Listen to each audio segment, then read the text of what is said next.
जब देश के प्रधानमंत्री या रक्षा मंत्री फौज के साथ या उनके संसाधनों के साथ मोर्चे पर डटकर खड़े दिखाई देते हैं तो जवानों का हौसला 4 गुना बढ़ जाता है।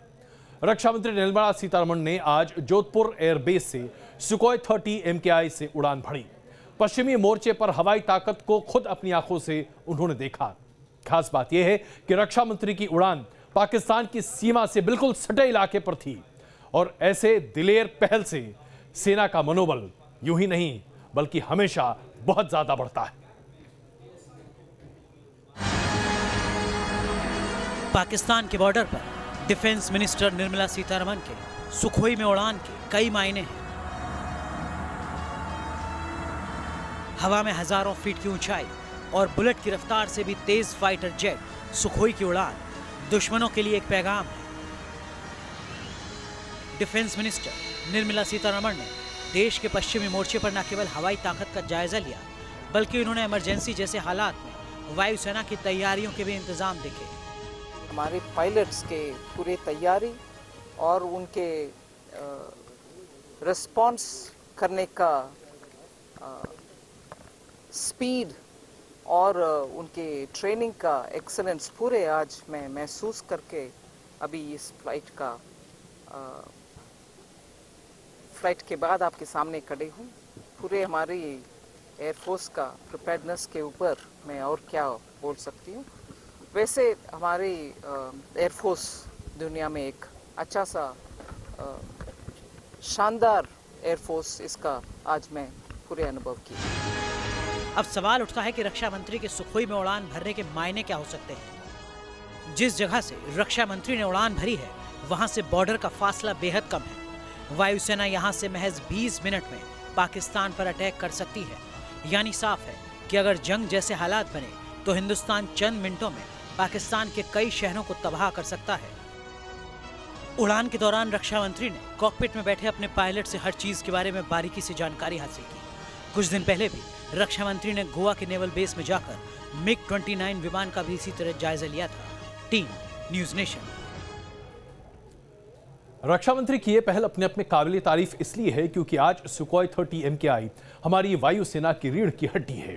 दरअसल आपको बताएं कि हमारे लिए क्यों इतना महत्वपूर्ण है ये विमान। 220 सुखोई विमान हैं जो कि हमारी वायुसेना में इस वक्त कार्यरत हैं। पलक झपकते ही ये दुश्मन के छक्के छुड़ा सकते हैं आसमान में और उन्हें ढेर करने की पूरी क्षमता है इसमें। सुखोई 30 MKI की रफ्तार आमतौर पर 2200 से लेकर 2400 किलोमीटर प्रति घंटे की रफ्तार पर होती है। एक बार में 3000 किलोमीटर तक की दूरी तक ये हमला कर सकता है, इसकी ये क्षमता होती है। 8000 किलो के 14 बमों को एक साथ लेकर उड़ने की क्षमता सुखोई 30 में होती है और सुखोई 30 ब्रह्मोस मिसाइल से भी लैस होते हैं, यानी कि टारगेटेड सुपरसोनिक मिसाइल। इसके साथ साथ 350 किलोमीटर तक के किसी भी टारगेट को एक झटके में नस्ताबूद कर सकते हैं और ऐसे 20 टारगेट एक बार ये विमान खत्म कर सकते हैं। अब इस तरह की जो जाबाजी हमने आपको दिखाई है, इसके साथ साथ हम आपसे ये जानना चाहते हैं क्योंकि आज की वास्तविकता यह है कि 1962 के बाद हिंदुस्तान का रक्षा बजट अपने न्यूनतम पर है। तो आज सवाल हम आपसे ये पूछना चाहते हैं, क्या सरकार को सेना का बजट और नहीं बढ़ाना चाहिए? हमारा सवाल है, क्या सरकार को सेना का बजट और बढ़ाना चाहिए? और हम चाहते हैं कि आप अपना जवाब SMS के जरिए या फिर ट्वीट के जरिए हमें भेजें। अगर आप SMS कर रहे हैं तो आप अपना जवाब हाँ है तो यस लिखिए, NN स्पेस यस, और अगर आपका जवाब नहीं में है तो आप NN स्पेस NO यानी कि नो टाइप करें। आप अपना SMS हमें भेजिए 53636 पर। नंबर एक बार फिर 53636। आप अपनी राय ट्वीट भी कर सकते हैं, इसके लिए बस आप #NN क्वेश्चनर और उसके साथ अपनी राय ट्वीट कीजिए। आपकी राय हम आपके सामने प्रदर्शित जरूर करेंगे अपने इस कार्यक्रम में।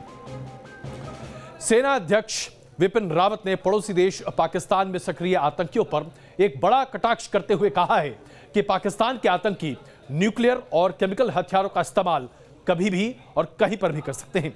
लिहाजा सिर्फ भारत को नहीं बल्कि दुनिया को भी इस खतरे के लिए तैयार रहना चाहिए। अब तक ऐसी बातें आमतौर पर अमेरिकी थिंक टैंक के लोग ही कहा करते थे, लेकिन जनरल विपिन रावत के इस बयान के बाद इसकी गंभीरता और बढ़ जाती है।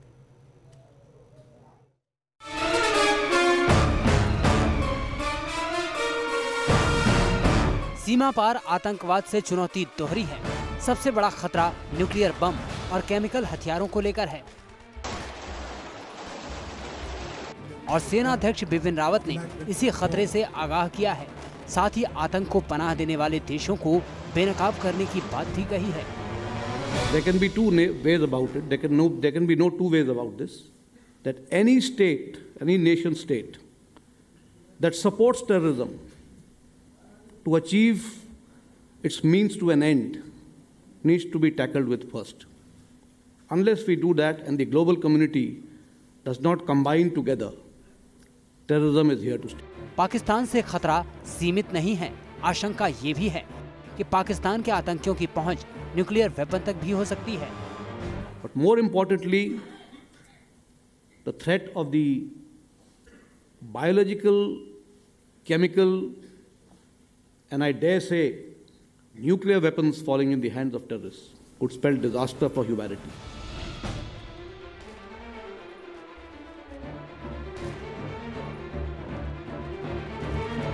पाकिस्तान के पाले पोसे आतंकवाद को खत्म करने के लिए हिंदुस्तान ने आक्रामक रणनीति पर काम करना शुरू कर दिया है।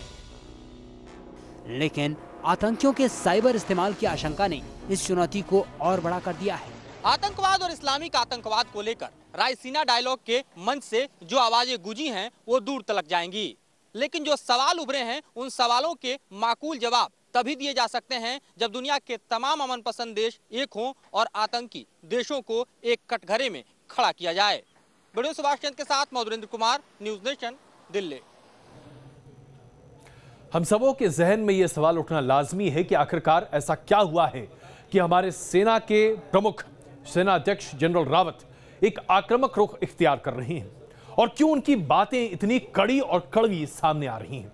दरअसल सीमा पर सेना ने एक आक्रामक रणनीति अपनाई है जिसकी वजह से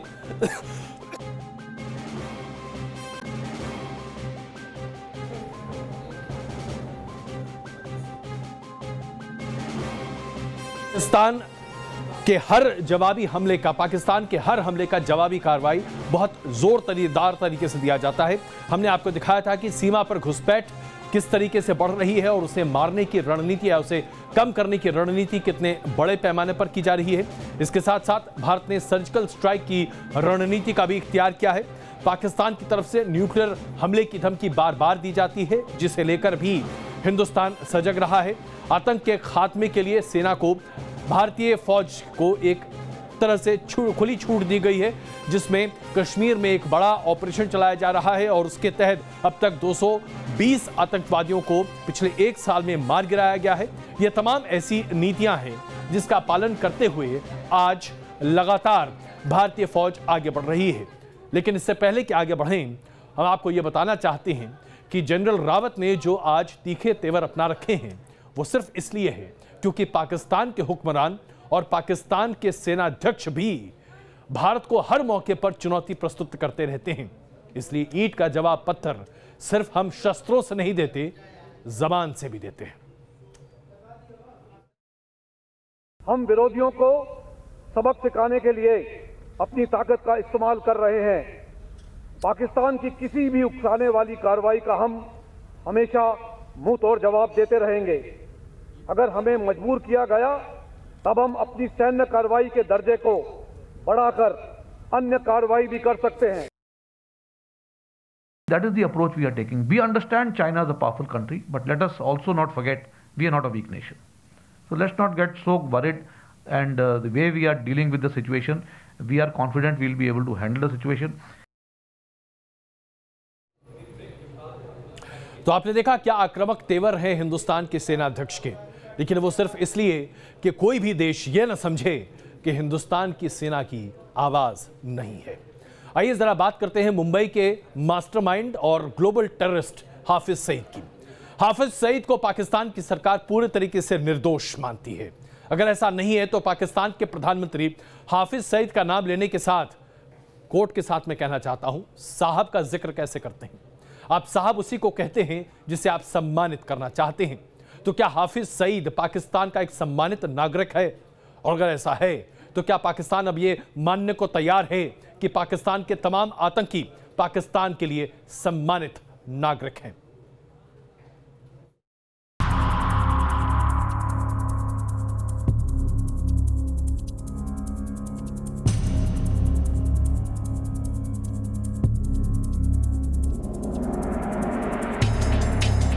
वो हिंदुस्तान के खिलाफ साजिशें रचता है और इसका हल बाकी है, ये इंडिया का हिस्सा नहीं है। लेकिन पाकिस्तान के हुक्मरानों को ये साजिशें दिखती नहीं। वो सीमा पार से लोगों का खून बहाता है, लेकिन पाक फौज को मासूमों का वो लहू दिखता नहीं। मुंबई हमले के गुनहगार और बेगुनाहों के कातिल हाफिज सईद पर कार्रवाई के बजाय पाकिस्तान की पूरी सरकार उसे बचाने में जुटी। हाफिज के खिलाफ पुख्ता सबूत होने के बाद भी पाक सरकार उस पर कार्रवाई से बच रही है। दुनिया में चौतरफा किरकिरी के बावजूद पाकिस्तान का रवैया नहीं बदल रहा और यही बात भारत को हैरान कर रही है। Behavior is that a person who has sanctions virtually applied to him, a prime minister of a neighboring country says that there is no case against Hafiz Saeed.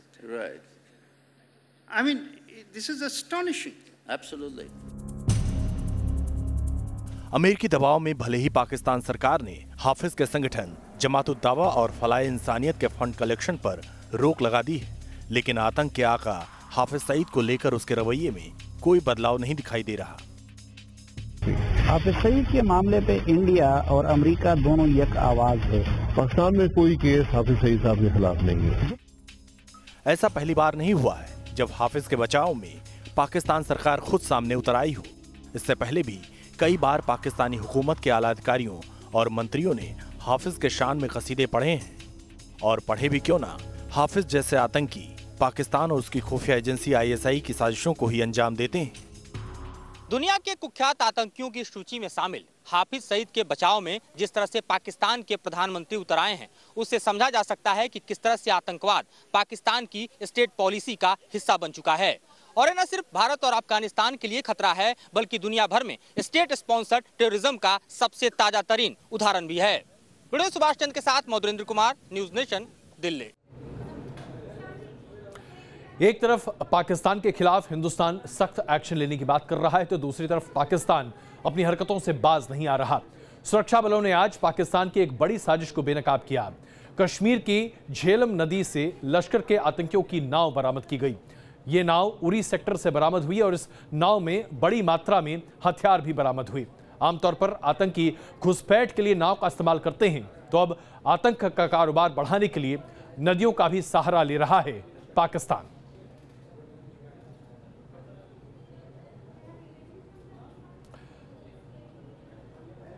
कुछ दिनों पहले हमने आपको यह खबर दिखाई थी कि एक हिंदुस्तानी ड्रोन चीन की सीमा में प्रवेश कर गया था, जिसकी वजह से चीन ने हिंदुस्तान को काफी खरी खोटी भी सुनाई थी।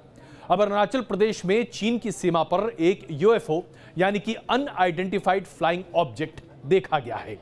आसमान में उड़ते इस हाईटेक गैजेट ने भारतीय सेना को अलर्ट कर दिया है। माना जा रहा है कि एक टोही विमान था जिसके जरिए चीन जासूसी करने की कोशिश कर रहा था। जिस तरह से अरुणाचल की सीमा पर हाल के दिनों में गतिविधियां बढ़ रही हैं, साफ है कि कुछ न कुछ तो जरूर पक रहा है। भारत के खिलाफ जमीन पर मुंह की खाने के बाद चीन अब आसमान में नई साजिशों का ताना बाना बुन रहा है, और इसकी एक बानगी तब देखने को मिली जब अरुणाचल प्रदेश में भारतीय सीमा के पास एक UFO यानी अनआइडेंटिफाइड फ्लाइंग ऑब्जेक्ट नजर आया है, जिसने सुरक्षा एजेंसियों के कान खड़े कर दिए हैं। सूत्रों के मुताबिक भारतीय सुरक्षा बलों ने हाल ही में अरुणाचल प्रदेश के माजा पोस्ट पर भारतीय सीमा से करीब 5 किलोमीटर अंदर तक ऐसी उड़ती और चमकने वाली चीज देखी है जो चंद सेकंड में दिखती है और फिर गायब हो जाती है। खुफिया जानकारी के मुताबिक ये काम चीन का है, जो सीमा पर हाईटेक गैजेट्स की मदद से भारत की जासूसी कर रहा है।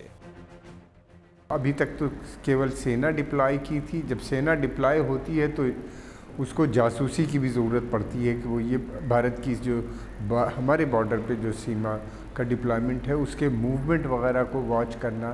तो न केवल दिस ऑब्जेक्ट ये जो एक ऑब्जेक्ट दिखाई दिया वहाँ अरुणाचल प्रदेश की सीमा पे, इसके अलावा उनके सैटेलाइट भी वहाँ पे होंगे। बॉर्डर पर आसमान में चमकने वाली ये चीज आखिर क्या है, इसकी पूरी जानकारी तो नहीं मिल सकी है। सूत्र बताते हैं कि भारतीय सीमा पर UFO को दिखने के पीछे चीनी सेना का हाथ हो सकता है।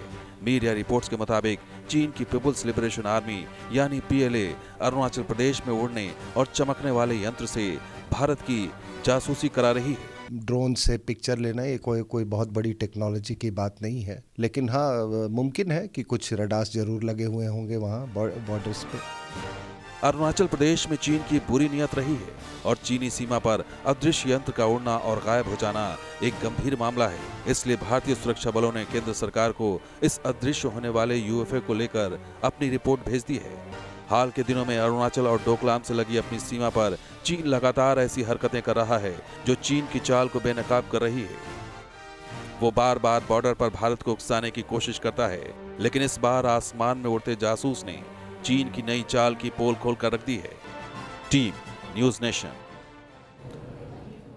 आप खुद ही देख रहे हैं कि आज हमारी भारतीय फौज के सामने किस तरह की चुनौतियां हैं।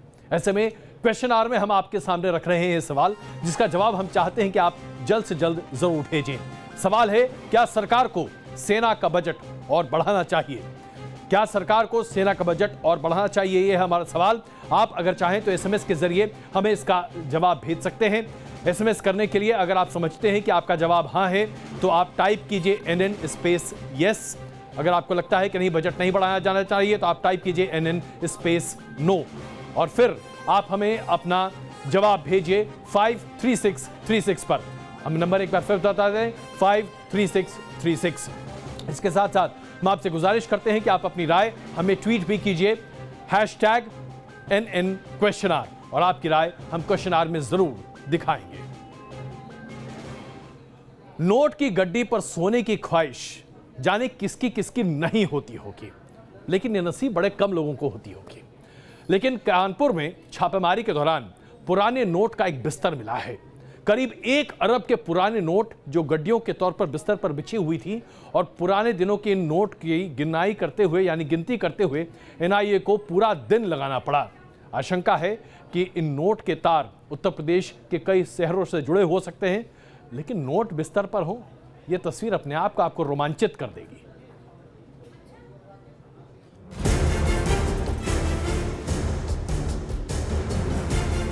ये रद्दी नहीं, नोट हैं। एक घर में एक ही छत के नीचे मानो नोटों की सेज सजी है। नोटों का बिछावन लगा है, मानो नोटों का तकिया बना है। इतने नोट कि देखकर होश उड़ जाए। इतने नोट कि आदमी गिनने बैठे तो घंटों नहीं दिन गुजर जाए। NIA के इनपुट पर कानपुर पुलिस ने कार्रवाई शुरू की तो पुराने नोटों को खपाने का बड़ा खेल खुलकर सामने आ गया। खुफिया इनपुट के बिना पर पुलिस की टीम आनंद खत्री नाम के इस बिल्डर के घर पहुंची तो पुराने नोटों का ये खेल देखकर चकरा गई। और जब आनंद खत्री की निशानदेही पर पुलिस ने छापेमारी तेज की तो पुराने नोटों को खपाने का ये खेल 96 करोड़ तक जा पहुंचा। हैदराबाद पहुंचता था और हैदराबाद से जो व्यक्ति यहाँ पर उपलब्ध है वो इसको एक्सचेंज करके देता था। दूसरा रूट पश्चिमी उत्तर प्रदेश के कुछ इनके संचालक थे जो दिल्ली से इसको एक्सचेंज करके धन देने का वादा कर चुके हैं। बताया जा रहा है कि खुफिया सूत्रों से ये जानकारी मिली कि कानपुर में कुछ लोग पुराने नोट बदलने के लिए एक होटल में ठहरे हुए हैं। इसके बाद पुलिस ने होटल पर छापा मारा। यहां हुई गिरफ्तारियों से पुराने नोट के शातिर गिरोह का पूरा कच्चा चिट्ठा खुल गया। देखिए, हम लोगों ने 3 तो होटल पे रेड डाली और आनंद खत्री के जो घर, जो स्वरूप नगर में घर है कानपुर में, वहां पे रेड डाल करके ये बरामद किया है। इस मनी चेंजर गैंग के तार केरल, हैदराबाद, मुंबई और दिल्ली से भी जुड़े होने की आशंका जताई जा रही है। इस पूरे खेल में अब तक 16 लोगों को हिरासत में लेकर पूछताछ की गई है। इस मामले में पुलिस ने 2 मनी एक्सचेंजर्स को भी गिरफ्तार किया है। जिन लोगों को पकड़ा गया है उसमें 2 लोग बनारस के बताए जा रहे हैं, एक सहारनपुर का बताया जा रहा है, जबकि एक मनी एक्सचेंजर हैदराबाद का बताया जा रहा है। और जो पुराने नोट थे उनको नए नोट में बदलने को लेकर ये लोग मोटी डील करते थे और मोटा कमीशन लेते थे। कानपुर से वीडियो जर्नलिस्ट पुनीत पांडे के साथ Amit Singh, news nation. VHP नेता प्रवीण तोगड़िया किस तरह से फूट फूट कर रो रहे थे, यह हमने क्वेश्चन आवर में कल आपके सामने प्रस्तुत किया था। आज इस खबर पर एक अलग सा ट्विस्ट आ गया है। राजस्थान सरकार के गृह मंत्री गुलाबचंद कटारिया ने एक हैरान करने वाला बयान जारी किया है। गुलाब चंद कटेरिया ने कहा है कि राजस्थान सरकार प्रवीण तोगड़िया के ऊपर लगे केस को 3 साल पहले ही विड्रॉ कर चुकी है, लेकिन अधिकारियों की लापरवाही की वजह से विड्रॉल के ऑर्डर कोर्ट तक नहीं पहुंचे, जिसके बाद कोर्ट ने दोबारा गिरफ्तारी का वारंट जारी कर दिया था। 14 में हमारे यहाँ दरखास्त लगी केस विड्रॉ की। हमारे यहाँ से 9 जून 15 को केस विड्रॉ की स्वीकृति मिलकर के जो प्रोसिक्यूशन विभाग है उसने इसको प्रोसीड किया। अब इसमें कहीं न कहीं चूक ये हुई है कि ये डायरेक्ट कोर्ट में जाना था विड्रॉल का, या कलेक्टर को जाना था या एसपी को जाना था। इसके बीच में कहीं कागज इधर उधर हुआ और वो केस विड्रॉ नहीं हुआ। विड्रॉ के प्रोसेस में था, अगर वो कोर्ट में पेश हो जाता तो शायद विड्रॉ हो जाता, या कोर्ट एक्सेप्ट नहीं करती तो नहीं विड्रॉ होता। तो गृह मंत्री का बयान अपने आप में बहुत कुछ कह जाता है, या ये ऐसा होता वैसा होता। इस बीच प्रवीण तोगड़िया जो कल तक मीडिया के सामने आंसू बहा रहे थे, आज बड़े ही कॉन्फिडेंट अंदाज में नजर आए। तोगड़िया अस्पताल से डिस्चार्ज हो चुके हैं, मीडिया के सामने आए और उसके बाद उन्होंने जिस अंदाज में अपनी बातों को सामने रखा, उन्होंने न सिर्फ भारतीय जनता पार्टी की सरकार बल्कि भारतीय जनता पार्टी के कई वरिष्ठ नेताओं को भी घेरे में लेने की कोशिश की। प्रवीण तोगड़िया ने संजय जोशी का नाम लिया और कहा कि जिस तरीके से संजय जोशी को फंसाकर उनके पूरे करियर को तबाह कर दिया गया था, ठीक उसी तरीके से गुजरात सरकार के इशारे पर अब बहुत कुछ हो रहा है। गुजरात को बताए, मुझे बताए, क्राइम ब्रांच कॉन्स्पिरेसी इस हद तक कर रही है कि सिलेक्टिव वीडियो रिलीज कर रही। मुझे याद आ रहा है 2005 जब भारतीय जनता पार्टी के महामंत्री और प्रचारक संजय जोशी की फर्जी सीडी यही गुजरात में बनाकर एक सिलेक्टिव टीवी चैनल से रिलीज करवा के संजय जोशी को बदनाम करके, आरएसएस की महान प्रचारक व्यवस्था को बदनाम करके हटाने का षड्यंत्र यही गुजरात में हुआ था और उसकी जांच करने वालों में से मैं भी एक था। किसने फर्जी सीडी बनाई मैं जानता हूं। प्रवीण तोगड़िया की ये तेवर बहुत कुछ कह रहे हैं, लेकिन ये रिपोर्ट जो अब आपका सामने प्रदर्शित करने जा रहे हैं, ये हमारे देश की व्यवस्था ही नहीं बल्कि समाज के बारे में एक बहुत बड़ा प्रश्न चिन्ह है। क्या एक दलित हिंदू नहीं होता? अगर वो हिंदू है तो फिर पीट पीट कर बदहाल बनाए गए एक दलित नौजवान से जय माता दी क्यों कहवाया जाता है? और यह कहवाकर क्या साबित करने में लगे थे वो 4 सवर्ण जो उसे पीट रहे थे? क्यों कर रहे थे ये चारों ये बात बार बार कह रहे थे कि तुम्हारे अंबेडकर को तो हम कुछ नहीं कहते, लेकिन तुम दलित लोग हमारे नेताओं पर कैसे उंगली उठाते हो? यह घटना है मुजफ्फरनगर की, जहां सवर्ण समाज अब दलितों की आवाज को कुचलने की हर संभव कोशिश कर रहा है। नोट करने वाली बात यह है कि पिटाई का वीडियो खुद पिटाई करने वालों ने ही वायरल किया है।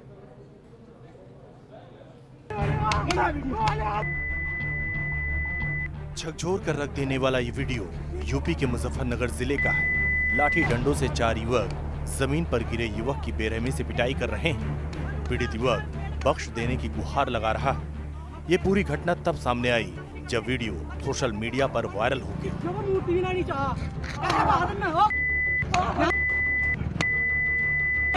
आरोप है कि वीडियो में नजर आ रहे चारों युवक किसी हिंदूवादी संगठन से जुड़े हैं, जबकि पीड़ित युवक का भीम आर्मी से कनेक्शन बताया जा रहा है। वीडियो वायरल होने से पुलिस महकमे में हड़कंप मच गया। इस मामले में SC/ST एक्ट के तहत केस दर्ज कर लिया गया है। वीडियो वायरल हो रहे हैं उसमें इस तरह का उल्लेख किया गया है। यद्यपि धारा SC/ST एक्ट में जो अभियोग पंजीकृत किया गया है वो SC/ST एक्ट में है। जिस लड़के के साथ मारपीट की गई है वो SC समुदाय से है, ये सही है। उन्हीं धाराओं में अभियोग भी पंजीकृत कराया गया है।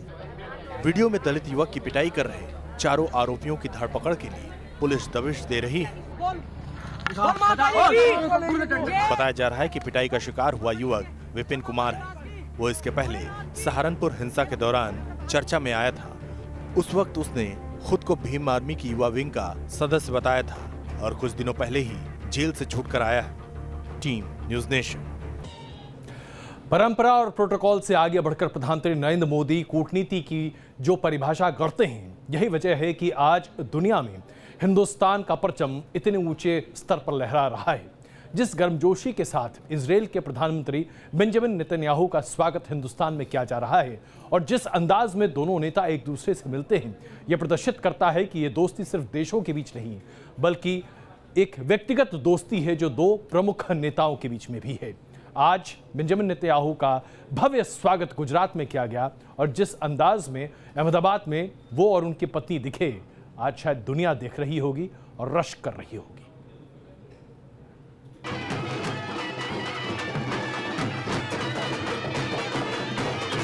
ये तस्वीरें कूटनीति की दुनिया और परंपरा में बड़े बदलाव की साक्षी हैं। मिशन दिल्ली के बाद इजराइल के पीएम नेतन्याहू ने जब पीएम मोदी के गढ़ गुजरात की धरती पर दस्तक दी तो अहमदाबाद की सड़कें दोस्ती की नई राह बन गई। उनके इस्तकबाल में अहमदाबाद को दुल्हन की तरह सजाया गया। अहमदाबाद एयरपोर्ट पर पीएम मोदी और इजराइल के पीएम बेंजामिन नेतन्याहू मिले और दोनों दिग्गज एक गाड़ी में सवार होकर साबरमती आश्रम की तरफ रवाना हुए। प्रधानमंत्री नरेंद्र मोदी और इजराइल के प्रधानमंत्री बेंजामिन नेतन्याहू का अहमदाबाद में मेगा शो शुरू हो चुका है। आप देख सकते हैं कि यहाँ पर दोनों प्रधानमंत्री एक ही गाड़ी में बैठ के जा रहे हैं। यहाँ पर ये गाड़ी में एक नज़ारा शिंजो आबे के वक्त था जब दोनों प्रधानमंत्री गाड़ी के ऊपर थे। यहाँ पर दोनों ने गाड़ी खड़ी रखी। आप देखिए ये गाड़ी में प्रधानमंत्री नरेंद्र मोदी और जो इजराइल के प्रधानमंत्री है बेंजामिन नेतन्याहू। 8 किलोमीटर के लंबे रोड शो में जगह जगह हिंदुस्तान की झांकी सजाई गई थी। दोनों देशों का परचम लिए भीड़ हिंद के सबसे खास दोस्त का इस्तकबाल कर रही थी। दोस्ती के धागे को मजबूत करने के लिए दोनों दिग्गज बापू के आश्रम पहुंचे। साबरमती आश्रम पहुंचने पर नेतन्याहू का स्वागत सूत की माला पहनाकर किया गया। नेतन्याहू ने गांधी आश्रम में चरखा भी चलाया। वो जहां जहां गए पीएम मोदी साथ रहे। इसके बाद दोनों प्रधानमंत्रियों ने मिलकर पतंग भी उड़ाई। दोस्ती की ये पतंग आसमान की बुलंदियों को छू रही थी। अहमदाबाद के ग्रैंड शो की ये तस्वीरें बताने के लिए काफी है कि कूटनीति सिर्फ दिल्ली या मुंबई तक सीमित नहीं, बल्कि नए दौर में मोदी नेतन्याहू इस राह पर एक कदम आगे हैं। अहमदाबाद से पूरव पटेल के साथ टीम न्यूज़ नेशन। इजराइल के प्रधानमंत्री बेंजामिन नेतन्याहू हिंदुस्तान जब पहुंचे हैं तो उन्होंने अपने दोस्त यानी कि नरेंद्र मोदी के लिए एक तोहफा भी लाया। यह तोहफा है समुद्र के खारे पानी को पीने योग्य बनाने वाला वो जीप जिसे हमने हाइफा में देखा था। उस वक्त प्रधानमंत्री नरेंद्र मोदी और प्रधानमंत्री नेतन्याहू ने उस जीप की सवारी भी की थी और मीठे पानी को पिया भी था। इस तरह की तकनीक आज हम हिंदुस्तानियों को अगर मिल जाए तो वाकई में सबसे बड़ी किल्लत जिसे हम जूझ रहे हैं वो दूर हो जाए, यानी पीने लायक पानी हम सबको हमेशा मिलता रहेगा। पीएम मोदी के गढ़ गुजरात को इजराइल के पीएम बेंजामिन नेतन्याहू ने खास तोहफा दिया है। ये तस्वीरें उस मशीन की हैं जिसे समंदर के खारे पानी को भी पीने लायक बनाया जा सकता है। गुजरात के धिलोरा में आई क्रिएट सेंटर का इनॉग्रेशन किया गया। यहाँ से वीडियो कॉन्फ्रेंसिंग के जरिए बनासकांठा के सुईगाम तालुका को मोबाइल वाटर मशीन दी गई। भारत के लिए जो एक विशेष बैंड सौगात लाई है, जिसका वीडियो अभी आपने देखा, मैं समझता हूं कि आपका ये तोहफा भारत के सामान्य मानवीय हृदय को छूने वाला है और इसके लिए मैं आपका हृदय से बहुत बहुत आभार करता हूं। जब पीएम मोदी इजराइल के दौरे पर गए थे तब उन्होंने इस मशीनरी का जायजा लिया था। भारत के पास है, इसके इस्तेमाल से पानी की किल्लत से काफी हद तक राहत मिल सकती है। बेंजामिन नेतन्याहू ने अपने दोस्त नरेंद्र मोदी को एक बेहद खास तोहफा दिया है और वो तोहफा है खारे पानी को पीने योग्य बनाने वाली मशीन। दरअसल ये मशीन एक जीप में फिट की गई है जिसकी कीमत भारतीय मुद्रा के मुताबिक 70 लाख रुपए की है।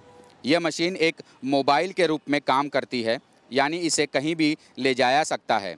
इस मशीन की खास बात यह है कि ये जल स्रोत कहीं से भी ले सकती है, यानी नदी, झील, महासागर और कुएं में से भी ये मशीन पानी ले सकती है और बाद में इस मशीन के अंदर प्यूरिफाई होने के बाद आप ये पानी पी सकते हैं।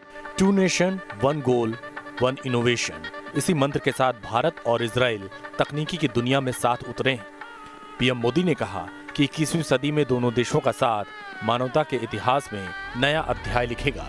तकनीक ही नहीं, एग्रो सेक्टर में इजराइल का लोहा पूरी दुनिया मानती है। कृषि में तकनीक को बढ़ावा देने के लिए इजराइल का रोल अब अहम होगा कि ये बदलाव बहुत तेजी से आएगा, हर खेत में पहुंचेगा और इससे पूरे देश के किसानों को भी इस प्रकार से नई तरीके से खेती करने की आदत लगेगी। संस्कृति से तकनीक तक इजराइल और भारत में मजबूत दोस्ती मिसाल है। नेतन्याहू के दौरे से इनोवेशन को नई रफ्तार मिलेगी। फिलहाल देश को यही उम्मीद है। अहमदाबाद से पूरव पटेल के साथ टीम न्यूज़ नेशन। हिंदुस्तान और इजराइल की ये दोस्ती दुनिया देख रही है, लेकिन ये दोस्ती आज कुछ लोगों को फूटे आंख नहीं सुहा रही। हम बात कर रहे हैं हमारे दो पड़ोसी चीन और पाकिस्तान की।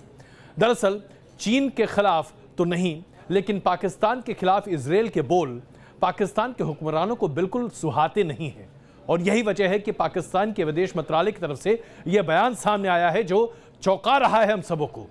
बहुत ज्यादा खौलन हो रही है पाकिस्तान में लोगों को कि आखिरकार इजराइल और भारत इतने अच्छे दोस्त कैसे हो सकते हैं।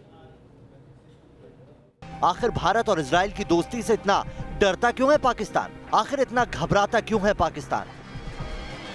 इन तस्वीरों ने पाकिस्तान की धड़कनें बढ़ा दी है। इजराइल और भारत के रिश्तों में आई गर्माहट से शायद पाकिस्तान इनसिक्योर फील करने लगा और वो अपनी बेचैनी को छिपा भी नहीं सका।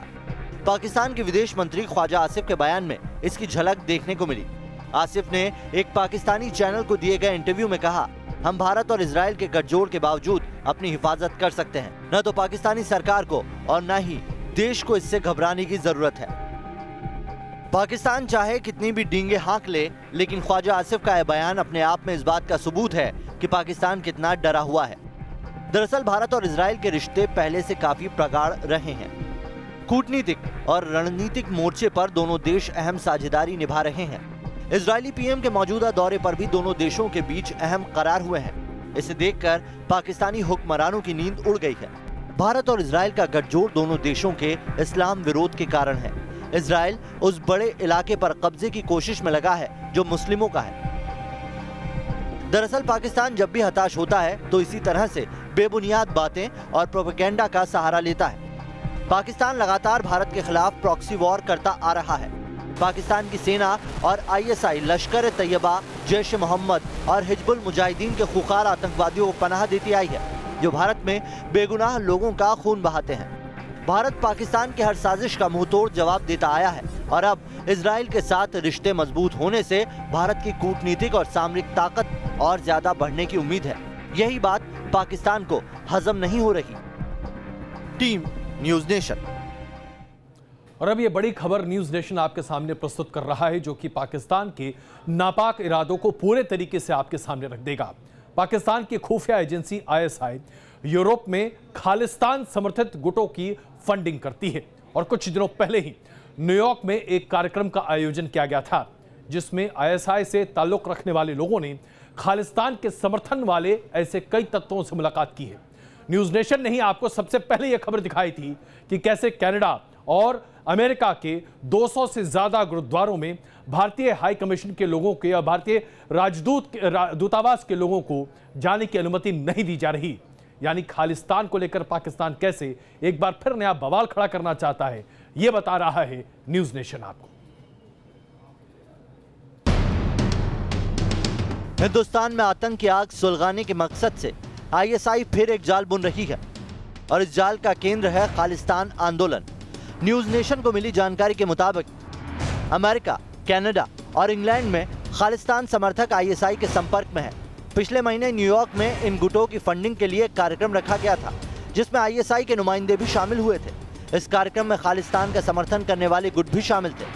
भारत सरकार भी आईएसआई और खालिस्तान का समर्थन करने वाले ऐसे तत्वों की नापाक कोशिशों से वाकिफ है। Sikh radical issue, the Khalistan issue, is no more an issue in India, but some fringe elements, they keep creating the trouble in UK and then create bad image for India. This is a issue which is a serious concern to us. कुछ दिन पहले पंजाब के फतेहपुर में एक कार्यक्रम के दौरान खालिस्तान समर्थित लिटरेचर बांटा गया था और तभी समझ में आ गया था कि कश्मीर में मुंह की खाने के बाद अब आईएसआई दोबारा पंजाब में आतंक की आग सुलगाना चाहती है। रिपोर्ट के मुताबिक खालिस्तान समर्थक नेताओं और पाकिस्तान की खुफिया एजेंसी ISI के बीच हुई इस गुप्त मीटिंग का क्या नतीजा निकला, इसके बारे में पता नहीं चल पाया है। लेकिन इस मीटिंग को भारत की सुरक्षा के लिहाज से एजेंसियां काफ़ी गंभीरता से ले रही हैं और स्थिति पर नज़र बनाए हैं। वीडियो जर्नलिस्ट सौमित्र घोष के साथ रुमानुल्लाह खान, न्यूज़ नेशन, दिल्ली। आज क्वेश्चन आवर में हमने आपसे सवाल पूछा था, क्या भारत का रक्षा बजट बढ़ाया जाना चाहिए? और हम शुक्रिया अदा करते हैं अपने तमाम दर्शकों का, आपने बड़ी संख्या में अपना जवाब हमें भेजा है। सवाल हमने पूछा था, क्या सरकार को सेना का बजट और बढ़ाना चाहिए? इसका जवाब 99% लोग कहते हैं कि हाँ, बिल्कुल ऐसा किया जाना चाहिए, जबकि सिर्फ 1% हमारे दर्शकों का मानना है कि रक्षा बजट में बढ़ोतरी नहीं होनी चाहिए। हम एक बार फिर आपका शुक्रिया अदा करना चाहते हैं। आप बड़ी संख्या में इस कार्यक्रम में, हमारे कार्यक्रम में, क्वेश्चन आवर में अपने जवाब भेज रहे हैं और आपकी भागीदारी हमारे लिए बहुत महत्वपूर्ण है। ट्वीट के जरिए भी आप हमसे अपनी राय साझा कर रहे हैं। इसमें मसूद सिद्दीकी साहब का ये ट्वीट है, हमारी सेना का बजट बढ़ाना चाहिए, हालात को देखते हुए सेना को ज्यादा बजट की जरूरत है। इसके साथ साथ ऐसे कई ट्वीट्स हमारे पास आ रहे हैं, जिनमें से कुछ आपके सामने प्रदर्शित कर रहे हैं। दीपक कपिल साहब ने कहा है कि सरहद पर देश का जवान हमारे लिए दिन रात जागता है, ऐसे में रक्षा बजट बढ़ना चाहिए। इसके साथ साथ और भी ट्वीट आए हैं। हम आपको बता दें कि आप बड़ी संख्या में हमें ट्वीट कर रहे हैं और आपकी राय बहुत महत्वपूर्ण है। राकेश जी का कहना है कि एक तरफ चीन, दूसरी तरफ पाकिस्तान, ऐसे में लड़ने के लिए हमारी फौज को हथियार और उपकरण जरूर चाहिए। हम अपने दर्शकों को एक बार फिर शुक्रिया अदा करना चाहते हैं। आप लगातार हमें ट्वीट कर रहे हैं और ये अपने आप में बहुत बड़ी बात है। हम आपसे आग्रह करते हैं कि क्वेश्चन आवर में दिखाई गई सभी खबरों पर आप अपनी राय ट्वीट कीजिए, #NN क्वेश्चन आवर, और उसके साथ साथ अपनी राय ट्वीट कीजिए। हम उसे जरूर प्रदर्शित करेंगे अपने कार्यक्रम में। आपको हम बताना चाहते हैं कि चीन ने एक नई तकनीक बताई है। एयर पोल्यूशन को कम करने के लिए चीन ने दुनिया का सबसे ऊंचा टावर बनाया है, जिसकी ऊंचाई तकरीबन 330 फीट बताई जा रही है। इस टावर में एक एयर प्यूरिफायर लगाया गया है, जिसके जरिए बीजिंग में पोल्यूशन यानी कि प्रदूषण को कम करने की कोशिशें की जा रही हैं। सांसें रोक देने वाली और धड़कनें तेज कर देने वाली जहरीली फिजा से दिल्ली बार बार जूझती रही है, लेकिन इस स्मॉग से मुक्ति कैसे मिलेगी ये कहना मुश्किल है। कुछ यही हालात पड़ोसी देश चीन में थे, लेकिन चीन स्मॉग से कैसे लड़ता है ये भी देखिए। जहरीली हवाओं से निपटने के लिए चीन ने एक ऐसा टावर तैयार किया है जिससे एयर पॉल्यूशन पर कंट्रोल लगाया जा सके। टावर को लगाने के बाद इसके आसपास 10 किलोमीटर के दायरे की हवा की क्वालिटी में सुधार हुआ। ये टावर अब तक करीब 1 करोड़ क्यूबिक मीटर हवा को साफ कर चुका है। टावर ग्रीन हाउस के जरिए काम करता है। इसका बेस फुटबॉल के मैदान से करीब आधे के बराबर एरिया में बना है। इतना ही नहीं, जब अमेरिकी राष्ट्रपति डोनाल्ड ट्रंप चीन के दौरे पर आने वाले थे, तब बीजिंग में जबरदस्त स्मॉग की चादर बिछी थी, लेकिन एंटी स्मॉग कैनन के सहारे बीजिंग की फिजा साफ की गई। ये सब हुआ महज 24 घंटे के अंदर। इसी का असर ये हुआ कि दिल्ली में एंटी स्मॉग कैनन को उतारा गया और पानी का छिड़काव कराया गया। Team news nation. अफ्रीका के लेसोथो में दुनिया का 5वां सबसे बड़ा हीरा खोज निकाला गया है।